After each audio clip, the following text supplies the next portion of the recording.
Man, it is bright today. Having a hard time seeing like this. My eyes are pretty sensitive to the light, anyways. And I can get away with like one pair of sunglasses, but today I need two. I cannot see. I cannot see, but we're gonna make it work. We're gonna try.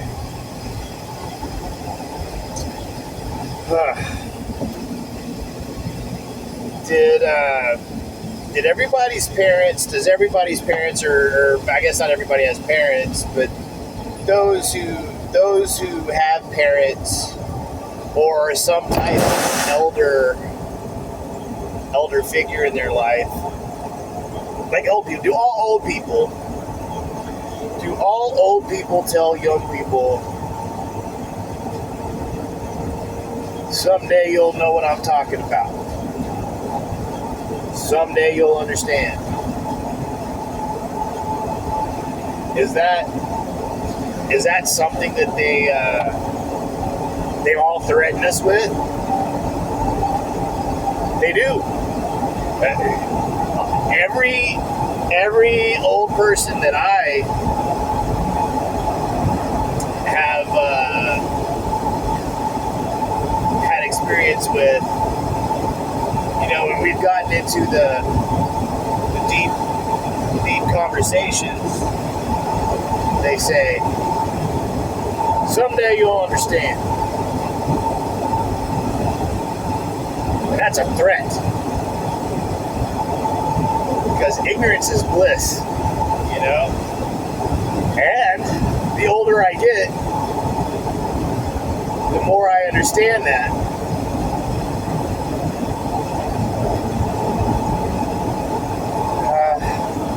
To be young and stupid again.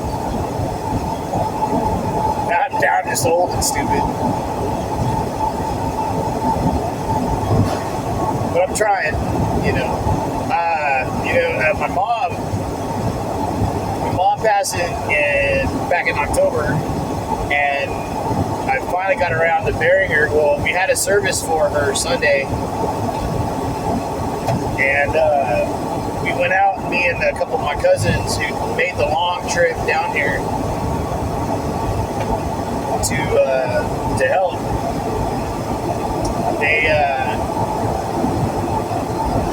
They came down here, and we drove out all the way out to the boonies where the cemetery is to bury Mom on top of Dad. And we couldn't. Mom never bought a headstone for Dad, and we didn't know which grave. We couldn't find the grave, and we called the lady. And she didn't have her computer with us. She could just kind of, with her. So she could just kind of give us an approximate area. And so I would have had some help digging a hole. But the lady's not going to be able to get out there until next weekend to mark it for me. And I'll have to get back out there and bury her, which I can do. It's whatever.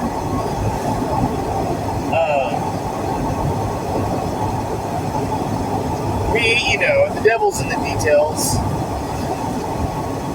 and I was really kind of just kind of done with it, and I was just kind of sitting back, and I was letting my cousins and my mom's church kind of handle everything. Just because I whatever, and just kind of doing a lot of reflecting, and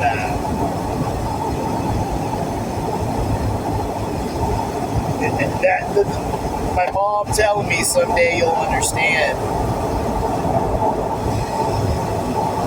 and as I think about the old woman,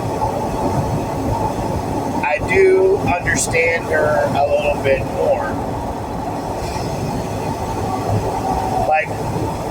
we had a love-hate relationship.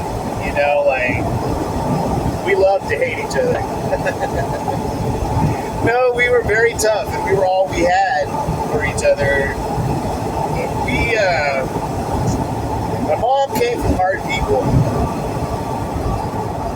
and after my dad got sick, I spent a lot of close time with those hard people, and yeehaw.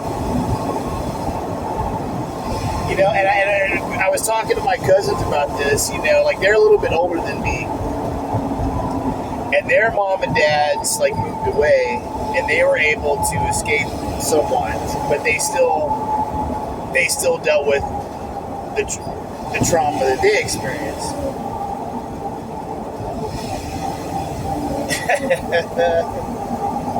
One of my cousin's moms, my mom told me, they grew up, like, down in a border town somewhere on a big ranch, and they had, like, a stock pond that didn't have any fish in it or anything.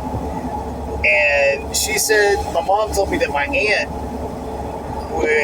would go out, as a little girl, would go out there and drop a line in it and set all day. And she learned how to check out early, man. She just went off to her happy place. And was just like, not gonna pay any mind to what's going on around me. Like that meme of the little cartoon guy with all the world on a fire around him. He says, "This is mine." Yeah, that was my aunt. I mean, my mom also told me that she ripped out my aunt at one point ripped out her eyelashes, and I was like, "Oh my God, can you imagine what kind of pain this kid was going through?" Because I know what I saw. I know what I saw those old people do. I can only imagine what it was like when they were young in the 50s in a goddamn border town in Texas. Jeez, I'm pro, man.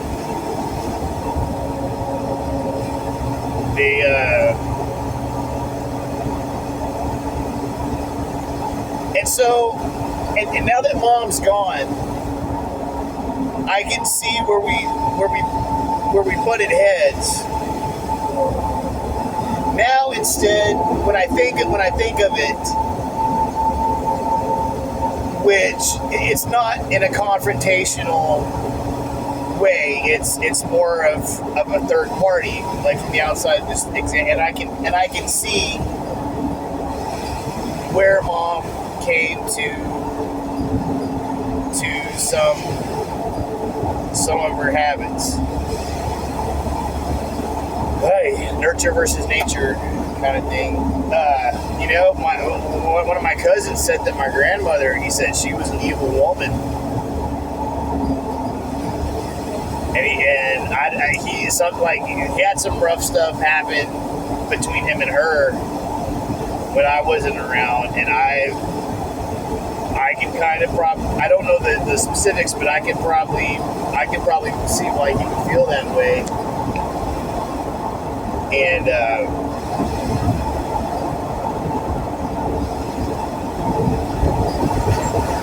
she grew up a half-breed in the 20s, you know, so I can see where she would have had to be calloused and would have had a lot of pain and anger inside of her. And I just, you know, and I'm adopted.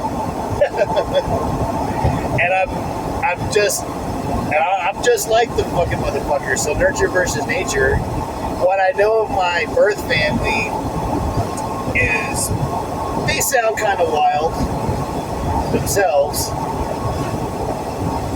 maybe healthier. So at least I got that going for me. They seem to be a little bit less ill-inclined that way. But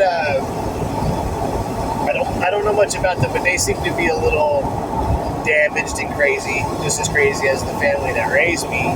Which family is it? Well, what family is it these days? Any day, every day.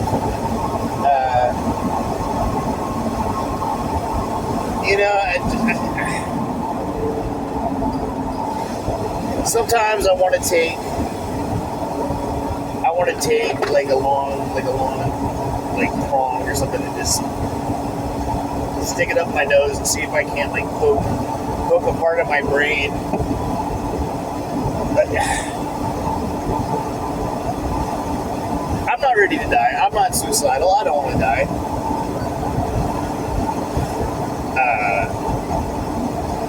But I am exhausted. I can tell you that. I would like to. I wouldn't mind. Wouldn't mind just seeing blue skies and rainbows and sunbeams from heaven all day long. La, la, la, la, la. But as it is, I'm at work, and I hope I'm not at work when they fucking nuke us, man. I hope it's at least in the middle of a long weekend, and it just, you know, like, all right, guys, love you. Bye.